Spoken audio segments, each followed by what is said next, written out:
This is the Silk City Community Fridge.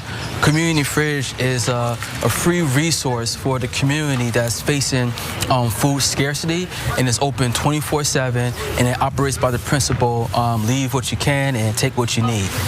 Our community fridge has started pretty much when the pandemic started. We realized that people were facing a lot of food scarcity and a lot of food insecurity, and they needed access to food. So this was a way to be able to help our community, through this pandemic and beyond. This is a project with Black Lives Matter Paterson and the Palestinian American Community Center. So we came together collectively to have this resource, but it's just not us and our membership that is contributing to the fridge. All members of the community have been donating items. When they see that the fridge is empty, if they have something extra in their house, they're more than welcome to donate to the fridge. And that's the beauty of it, is that people are helping people. The fridge is open 24/7. If you're someone in the community that needs something or would like to get something, you could just come here any time of the day, just open up the fridge and take something. There's no permission you need to ask. It's free to the community. And if you're someone who wants to give to it, we're more than open for any donations.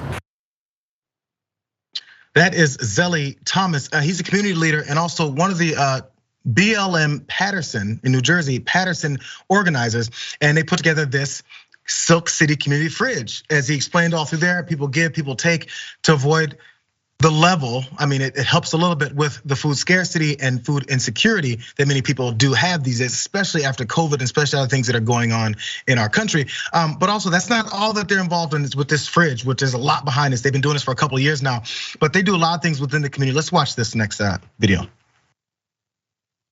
It's going down this Saturday from 11 to 1. Zelly, tell them what it is. Yo, books and breakfast. This Saturday from 11 to 1 o'clock. We're giving out free hot breakfast to the kids of Paterson and free books, free snack packs, and masks. So please come on out, get something for the kids. This is from us to the community. Just come up, make sure you pull up with your kids, your grandkids, your godkids, nieces and nephews. Anybody, come on. All the kids.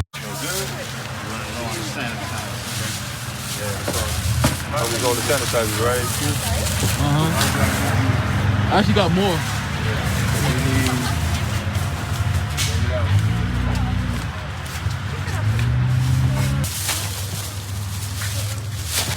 Oh, thank you. Little meal right here. Snack bag right here. Appreciate it. You already know. Take care. Hey, you wanted some of this clothes? Hey, come check it out. Okay. Again, that's Black Lives Matter Paterson. Now, how much do you hear about Black Lives Matter whenever people talk about it, pundits and politicians about Black Lives Matter? What is the first thing you think in your head? Don't tell me, just think about that first image in your head. And if it has anything to do with this, because they don't talk about this. This is community building. This is assisting your community. This is people coming together to make sure a community is better and care about the lives of people in that community. Fighting back against things like this. And then also making sure that I think there's an awareness about how many folks in these types of communities get taken out by cops or gets deemed as criminals as soon as they come up. This helps people that are unhoused. This helps people that are struggling, maybe have children and are trying to get back on their feet. How much more help is this coming from other places or from our government institutions? I wonder.